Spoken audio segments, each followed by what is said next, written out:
Hello bachcho, let's read the question. Question says assertion. A spring has potential energy when it is either compressed or stretched. Reason. In compressing or stretching, a spring work is done on it against the restoring force. तो जैसा कि हम जानते हैं, अगर ये हमारी spring है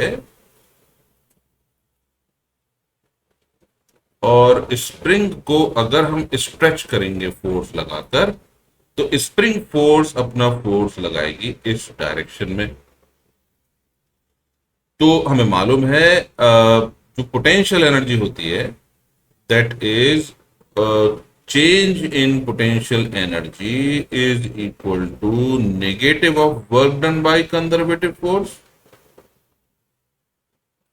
और it is positive of work done by external force provided external force हमेशा इस कंजर्वेटिव फोर्स के बराबर है। तो अगर हम स्प्रिंग को एक्सटेंड करेंगे तो इसका मतलब इन कंप्रेसिंग और stretching the spring work is done on it against the restoring force. तो रिस्टोरिंग फोर्स इस डायरेक्शन में लगेगा और एक्सटर्नल फोर्स इस तरफ लगेगा। तो हमारा पहला statement spring has potential energy when it is either compressed और स्ट्रेच्ड, ये बात बिल्कुल सही है। इन कंप्रेसिंग और stretching the spring work is done on it against the restoring force, ये बात भी सही है और यही हमारे फर्स्ट को एक्सप्लेन करेगा। रीजन बीइंग हमें मालूम है U F minus U I is equal to work done by external force which is negative of work done by conservative force.